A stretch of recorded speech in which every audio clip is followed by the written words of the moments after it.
Hello, everybody. Dave Neal here, stand-up comic and host of Bachelorette Recap, a guy's review. Welcome to the hometown episode, Katie Thurston season, the first of 2 seasons of The Bachelorette in this year, 2021. Now, this is the 3rd season in a row that we've had hometowns on site here. 3rd season, 4th lead. We had Claire, then Tayshia. Did Tayshia get her own hometown? She just replaced Claire. Claire never got a hometown. She found the guy and she got out of town. That's what happened there. And then we had Matt James. And of course, now Katie Thurston. This is the Postmates of hometown. That means they just call them up and just deliver them to on site. Do myself a favor and deliver your finger on top of that like button and hit subscribe if you haven't already. For the 40,000 subscriber special, we're going to do a 4-hour live stream when that hits. So if you haven't subscribed yet, double check, make sure. Sometimes you phantomly unsubscribe. I know. I'll have a bad day. I'll annoy you. My hair will be off. There'll be a flyaway. Whatever the case may be, you unsubscribed. It's all right. Welcome back to Daddy. Come on, let's get into it. All right. So as you guys know, what I do is I take notes. I read them back to you guys. No edits. None of that. The last 2 episodes, I was in the country of Belize, Belizean bad boy, and Linen Shirt Dave, internationally renowned, had a great time. I am back in the studio. Hollywood hunk. Right? Chubby hubby himself, Dave Neal here. So I'm going to read you my notes and we'll get right into it. So let's get started. And there is going to be so much to talk about on this episode. I'd be remiss if I didn't remind you up front, I will be doing a special Bachelor Nation voicemail reaction to this hometown episode. So call that number, 401-213-9828. Call that number. I will be playing your voicemails. Let me know what you guys think. What was off? What was on? How did Katie do? How did the guys do? Let me know. Keep it under a minute or, relatively close, or call 5 times in a row apologizing. The last voicemail was so long. It's like the next one's going to be 9 minutes. I get how it works. So anyway, thank you guys in advance for doing that. There'll be a voicemail video up later on today. I'll do one this afternoon. So as soon as you watch this, get your voicemails in and I'll get your reactions. They're always hilarious. They're always fun. I'd love to know what you guys think. All right, so let's get right into it. We've got Justin and Blake and Greg all vying for Katie's love. There they are. Let's get to our first one here. There it is, Blake. All right, so we open up with some maple syrup. We knew there would be maple syrup. We knew this is what was going to happen. There was going to be maple syrup. There's going to be everything you can think of that's Canadian. You know what I mean? I wish they just gave her a free doctor to be like, here's some of our health care. And they just fixed her. And she's like, what's the charge? She's like, nothing. Sorry, I couldn't do it faster. And she's like, faster? In the States, you go broke. All right, medical for all. Medicare for all. All right, here we go. I'd like to lose someone up top. I don't want medical for all. I'm happy with my company healthcare. It's because of my company. I'm like an indentured servant to them. God forbid I slip on a skateboard. I'll never be fired. Okay. All right. So anyway, he's got syrup in the bedroom. What's up with that? Okay, that's not some lubricant. That is sticky business.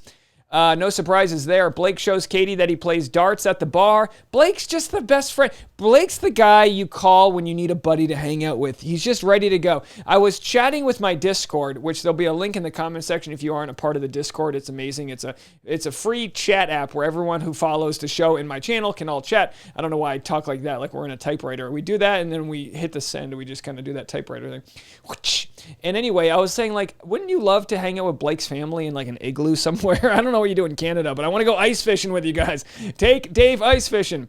All right, so Katie looks smitten. That's the only word to describe Katie right now. Smitten. She's just loving Blake. They have a very great chemistry, playful, light. They're not as far along as some other relationships. He hasn't told her he loves her, but he says, I'm getting there. And I think that's important because she's not telling anyone she loves them. Katie's favorite ice cream is called Chubby Hubby, which is also what my fiance called me at the beach in Belize. All right, folks, here we are. You know what I mean? I ate carbs. Why are they serving pizza in Belize? I'm trying to, maintain a semblance of a body. Okay. They play street hockey, and of course, Greg Grippo looks on from his balcony and notices. I Googled this because you guys know I like to do my research. The Tamaya Resort and Spa in New Mexico is 380,000 square feet, and they decided to let them play street hockey in the 40 square feet where Greg can see from it. It's like, these producers are cruel. They're cruel people. I'm sorry. They're like, we got a hockey rink we can play at. And they're like, no, let's play right here on this access road in front of Greg. I'm laughing because I can't cry. So that's just cruel. So we feel bad. You got to feel bad for Greg. Listen, and I know there's going to be a lot of points of views here, so feel free to call in, like I said. But even if, you got to feel for these situations we put them in, and everyone goes, but they know what they signed up for. You never signed up for something that you quickly regretted after. It's called college, student loans. You know what I mean? I did what at the age of 18? You know what I mean?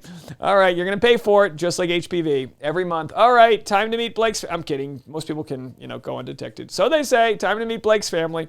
Emily, Blake's mom. I hate that you have to follow the bombed HPV reference, but here she is. You look beautiful. She's got that collar pop. She's so, you know what? On behalf of Emily Moynes, let's do the Emily Moynes right there. Is that? We love you. I had a great opportunity to chat with Emily on my YouTube channel about her.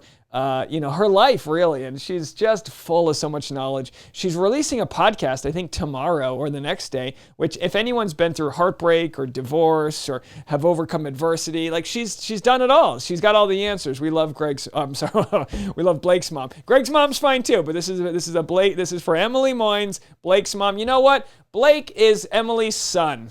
Did I do that right? Yeah. Emily, you're not just Blake's mom, he's your son. Did I get that? Anyway, cute family, the sister, the brother, they're all cute. Emily asked, at what point did Katie think she should see about Blake? And then Katie said he and her had immediate chemistry. Emily asks if it's just a physical connection, and then Blake says, that's 1,000% there, and immediately Katie goes, can you downplay it a bit? You know what I mean? Don't just tell your mom it's 1,000% there, say it's about 99. The physical stuff's coming along, but it's like, no, the physical stuff's there, Mom. We really scored some goals, and I'm not sorry about it.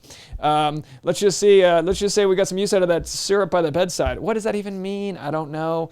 But I do like this look. I'm going to call this the Emily from now on. I'm doing the Emily right here. I feel like I would be the guy that would beat up some kid and stick him in a locker in 7th grade, right? This is it. All right. So anyway, Katie says, downplay it a little bit. Geez, we're getting hot and heavy. We're bumping Harrisons over here. Blake's sister, Taylor. Oh, how adorable is Taylor, says, so this is the one now, huh? You got to love a good sister. The sister comes in, she goes, what? The sister might as well have been smoking a cigarette and been like, so now you like this chick? Really? What about the last one? What about Tasha? What about Claire? What about that chick that you caught eyes with at your hockey match? It's like, whoa, easy there, Taylor, But hey, that's what sisters are for. They're there to kind of like settle you down and go like, it's kind of like, when the roles are reversed and there's like that protective brother, it's like, yeah, that's what family's for. They don't have an ulterior motive other than your own happiness. That's their motive. So anyway, Blake's sister calls him out for being smitten. We just love a good skeptical sister. Emily says to Blake, man the F up and tell her you love her. Now, initially when I heard that, I thought it was Tasha who said it because I was just listening and I was like, who said that? And it was Emily. And I go, man the F up. Imagine your mom. That's what I love about Canada. Your mom says, man the F up. Now, in the States, we call that toxic masculinity. Be a man up. But when it's your Canadian mom saying it, that's just wholehearted love. That's when she got when the collars popped and they say man the F up, that's great, But you know what she means. She's saying, hey, you love her? She's smacking her kid. You love him? You love her? You're going to let her walk? My family did the same thing with Tasha because, my family lives on the other side of the country. They don't always know our relationship, and this or that. And I remember my stepdad being like, my now fiance took me to the World Series, the Red Sox game, when the Red Sox played the Dodgers and won Game 6. Or I went to Game 5. Game 6, they clinched. But anyhow, my stepdad texted me. He's like, you better not let her go. She took you to a World Series game. And it's like, what do you think? I was just going to dump her after the World Series tickets? No, they were good seats. I was going to say, she's going to stick me in the back of the bleachers, maybe. No, I'm kidding. It was fantastic. Anyway, man the F up. My mom, I would love if my mom ever told me, man the F up. I'd be like, Mom, I cry in front of you. You want me to man the F up? I cry watching, Adam Sandler movies. I can't man the F up. The guy's washing a penguin in 50 First Dates. I'm losing it. All right, Emily says to Blake, okay, the family officially adopts Katie the way Canadians know how with a family game of street hockey. I'm no expert on Canadian traditions, but I think Katie is now married to Blake. Is that how it works? Is Katie married to Blake now? I'm pretty sure they're official. You don't play street hockey in Canada and not that's like we have Neal Lane. I do take this put on the we get down on a knee in front of a fruit stand, whatever we do, and we propose. In Canada, they hand each other a hockey stick and they're official. So I don't know if she knew that, but they're official now. Katie's married to Blake. That's no, I'm just guessing here, play hockey. She grabs the stick, all right. High sticking. Careful where you put that thing. Puck it. Down to puck. All right, moving along. Cleat chasing. Justin gets a funk. Sharpen his cleats. All right. Justin gets a funk. I'm gonna put this down now. I don't want to desecrate the Emily Moynes popped collar. It looks better on her. Justin gets a. She looks great, by the way. Let's get her. She's saying, Emily, you're single, right? Can we do a dating show on here for Blake's mom, Emily? Let's see if we can round up some hopeful jabronis out there. All right. Justin gets a phone call. All right. So we move to Justin. Justin gets a phone call from his mom that she isn't going to show up. Sad, but logical. It's logical. Justin's frustrated with his mom. How much can we relate to the body language of Justin when he's talking to his mom? This is how my face looks every time my mom calls. I'm always like, Mom, yeah. And then I'll be like doing sign language with anyone who's, even if like I'm at a DMV and I make eyes and I'm talking to my mom. You know what I mean? It's like everyone's got the same thing with their mom. We love our moms, but we're just triggered from our youth. We're like, we get it. You left me in a mall. Okay, Mom? Yeah, I'll forgive you one day. Mom's like, man the F up. And I'm like, man the F up. Come on. Whenever I FaceTime with my family, it's always like during a family event, so it'll be loud. So they'll take the FaceTime and just put it up to their ear. So on my end, I'm just watching people's ears as I talk to them. It's the most annoying thing ever. Love you guys. All right, so anyway, he brings his two best friends because his parents won't show up, which I totally understand. Why? I mean, as parents, they know this is all a sham, right? They know the producers are making money off of it. They're making Greg Grippo watch a hockey match. It's not in good faith. It's not in good faith, right? It's just not. It's all about lining their pockets and creating drama. Such is life. So anyway, he brings his two best friends along. Probably a ton more fun for Katie anyway, right? It's always more fun when you hang out with the friends. Oh, wait, sorry, I moved on to Justin here and I didn't click over. God forbid. Can you imagine I did that? I am so sorry about that. There he is. We are editing on the fly, no post-production. So anyway, so we see more of Justin's personality. We see a lot more playful personality, right? I mean, the only reason we haven't seen more of Justin so far is he creates no drama and he stays out of it. So there's just nothing, according to the Bachelor producers, for them to show about Justin because he seems to be a good guy. Now I know he tweeted things back in the day. He's had some things, apologized. He's moving forward. He's an artist. He's a nice guy.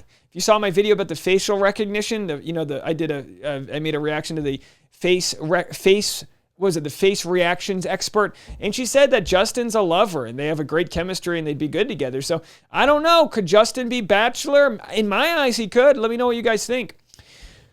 So Katie's trying to enjoy these Maryland-style crabs, and it's like, look, I get it. It's Baltimore. They're going to bring the crabs out. Look, I couldn't do it. Now, listen, let me tell you something about me. I don't know if you know this about your boy Dave Neal over here, Power Recapper.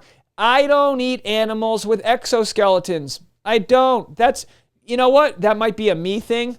My mom told me to man the F up and eat some crabs. I don't do it. I don't do lobster. I don't do crustacea. And you know what? If that makes me shellfish, then I don't want to be. Okay, folks, let's move it along. I think we're heating up. I think this is a good one. Glad to see Justin's buddies show up. Katie tells Justin's buddies that he was the first to kiss her. Street cred. Oh, that's got to be nice. That's got to be nice to hear. I mean, it'd be worse if she told your buddies, yeah, he was like the 9th one. By the time I kissed him, I gave him mono from all the other guys, Oh, he didn't have COVID when we started, but we went down the chain and he got it at the end. The old friendly last place in the telephone booth. You know what I'm talking about? I don't even know what that means.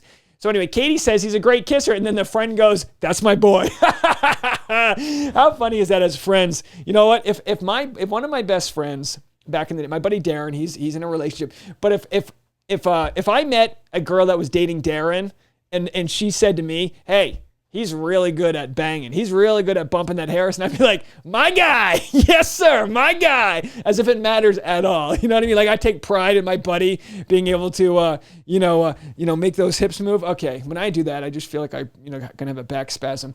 All right. We're getting limber. My guy. That's my boy. That's my boy, Blue. Man, I tell you what, I don't know if ladies, I don't mean to make this a gender thing. I don't know if ladies root each other on. Like if this was reversed, right? If there was a bachelor and the bachelor told the lady's best friends, yeah, she knows how to bump Harry's.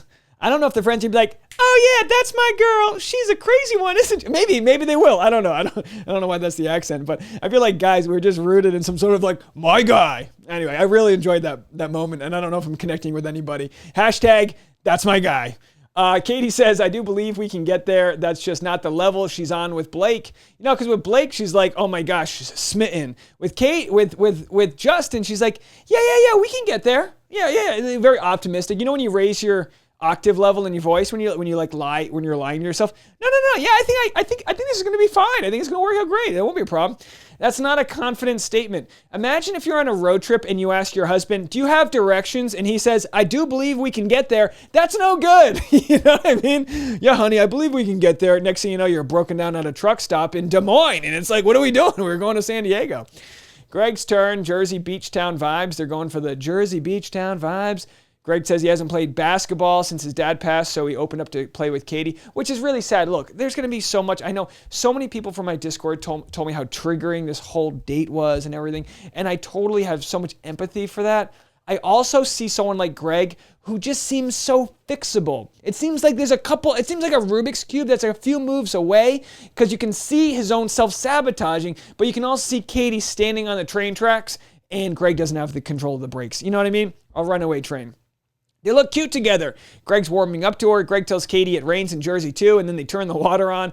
Hilarious. They prepaid for the water machine rental, They're like, we got it for another week. What should we do? It rains in Jersey. All right, cue it. Strap it up to that tree. Make it rain, Make it rain. We know Katie and Greg have a blowout. We know that's going to happen. I feel like watching their date, it's like watching a zombie movie before the outbreak. We're like looking for clues. Like, just, someone got bit by the monkey. Who's going to, and all of a sudden, like, they open with the bloodshot eyes, and it's like, now we know it's party time. All right. We're heating up. I think we've heated up. I think we're actually pretty hot right now. Meet the family. Greg's mom. She's adorable. I liked her, okay? Let's be kind here, right? She's going to protect her son. I love Jersey people. It's one of my favorite states. I love the Garden State. I love the Parkway. I love the Ronald Reagan Parkway, whatever they call it. Whatever. It looks nice, okay? I'm just making names up. They got good diners. They got the world's best pie. Yeah. Whatever. All right? What's your favorite part of Jersey? Where are my Jersey girls at? Can we leave a comment here for my Jersey girls? Let's go. Let's hear from you. Greg tears up seeing his sister's video message. His sister couldn't make it, which is kind of funny because as we know in hindsight, the sister kind of snapped at Katie online. They had a kind of an Instagram beef that was deleted. Greg tells his brother, he goes, I'm not joking. I'm in love with this girl, which is wild. Oh, I'm sorry. I didn't switch over to Greg. I know you guys don't care. You don't care at all, but let's get into it. Oh boy, hold on. That's got to go. That's got to go. And there it is. Nope, that's not one. So this one. There it is. Wow. All right. So he tells his brother or his friend, whoever that guy was, I'm not joking. I'm in love with this girl. Greg's mom is worried for Greg's heart getting hurt, which you got to respect. Moms are protective. Sandy seemed like a good mom. Look, we can't judge family for being skeptical of the process. The TV show profits off of their love or heartbreak. They don't care about Greg or anybody else. They're going to blow past them, and we shouldn't give any of them the benefit of the doubt. The producers. They've showed us what they're capable of doing. It ain't pretty. They're playing hockey in front of Greg, so you get it. After a long talk, Katie tells Greg to hang in there. Katie tells Greg she can tell he's unhappy by his body language, and this is where it starts. Greg says he can't be there at the end if it's not him. He doesn't know how she doesn't know it's him at this point. And part of me gets Greg. I do. I'm not saying it's right, but I get Greg. He signed up for something that he just didn't know whether or not he'd be able to do, and he's not there emotionally. Some guys are better at it. Some guys can, compartmentalize and block that side out. But meanwhile, Greg's the type, he's like, let me get some fresh air. And then he sees them playing hockey and he's like, I thought I was the one. And he ruminates and he self-sabotages and he does all these things. And you just hate to see it because I feel like with a good best friend or with a good conversation, you might be able to talk him off that ledge. But our worst enemies are on the inside.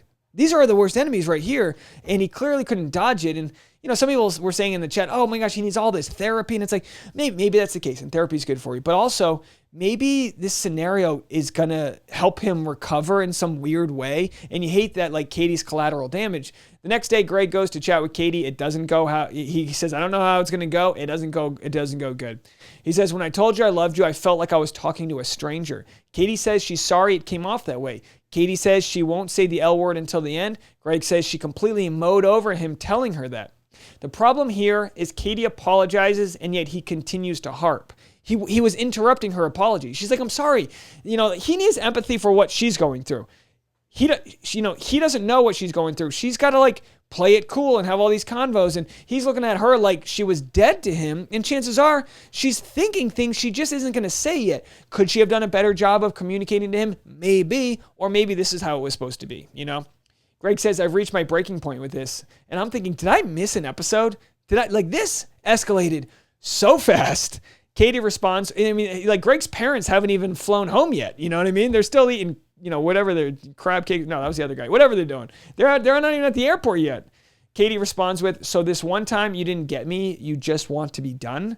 So it escalated. He runs away. She chases. Like I said, I was chatting with folks in the Discord, and I've never seen more people triggered.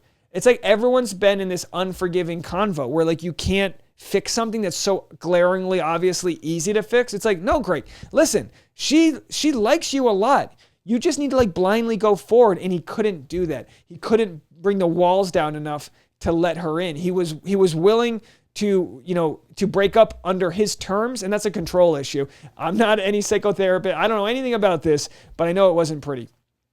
So anyway, give the camera guy a raise. The camera guy's jumping behind ladders, following her as she's chasing out the door. These camera guys belong, like they need their own documentary. They belong in like a American Ninja Warrior or something like that. So anyway, Katie gets walked out on. She goes, I'm done. I want to go home. I'm done. Caitlin Bristow is summoned to talk through the door with Katie. Boy, I've had those conversations before where the door is closed on you and you're like, hey, can we talk?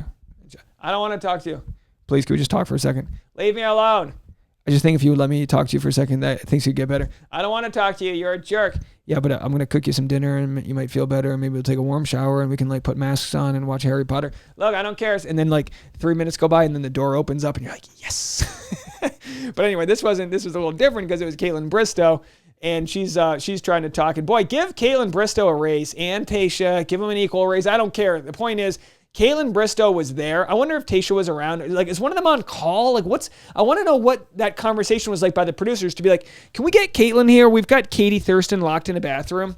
I don't know if Chris Harrison, I mean, no offense to Chris, but like, Caitlin Bristow has been there before. She had Sean and Nick Vial, remember? She had to deal with that crazy love story, and it dragged her relationship on for several years. So she is the most qualified person in Bachelor Nation, probably in the world, for Katie Thurston to be talking to in this moment, who's been there before. So anyway, how sweet for Katie to let Caitlin in. So much trust there. How sweet it is to be the lead on the show. Katie's like, not worth the pay. At some point they're like, look, it ain't worth the $200,000 or whatever they're paying these people. Katie tells Caitlin the confidence she had is destroyed. Caitlin asks, what do you want to happen? And this is how it ends. Katie Thurston says, I want someone to book my flight home. So even after that conversation, Katie hasn't changed. That's where we leave it. Next week is the 3-hour finale. You better be with me at the post-episode live stream. It is going to be popping. In the meantime, no future spoilers, but leave a voicemail and let me know what you guys think about all this. I'm going to be playing all of these this afternoon, so get your voicemails in right now before I cut it off. 401-213-9828. I'd love to hear what you're thinking. Obviously, Katie tried her best. I think it's good. I think it's good that she followed after him. I think she's good. I think it's good whenever someone goes as far as they can, extends as much of an olive branch as they can, because while it looks like they're getting walked on, they're pursuing all avenues. So Katie can like rest assured knowing she did what she could. This one's on him. You know what? This is on him. Now, people have already told me they side with Greg. They say, look, he had a point. He told her, he spilled his guts to her and she didn't respond. Was this a defense mechanism on Greg's end? Did he feel triggered that she didn't respond to him after he had exposed himself? And like an exposed crab who like left their hermit crab shell, he immediately scurries back inside, never to be seen again. That might be the case too. The point is we have to have compassion for all involved. But let me know. I'd love to know what you guys think. But let's be respectful. By all means, even if Greg felt the way he did and is validated by his feelings, whether it's therapy or just learning how to talk about your issues with other people, it's important for us all to remember that we should be taking what other people say at face value. He should be believing Katie when she says, like, I'm sorry. A good relationship is able to digest an I'm sorry even when it has a hard time digesting. You know what I mean? And he's not there. Because you need to be able to hear someone say you're sorry. And even if you're mad, you have to respect that you've dedicated you've committed yourself to somebody so that in the end, when the tempers are done being flared and the limbic system is done being, all the fireworks go off and you have a chance to settle down, you know the other one has their best intentions and they know you have your best intentions. And that's called trust. And Katie and Greg just don't have that. I trust you guys will like this video and hit subscribe. Leave a comment below. Let me know what you guys think. I'll see you. More content all day long. We'll talk to you then. Bye now.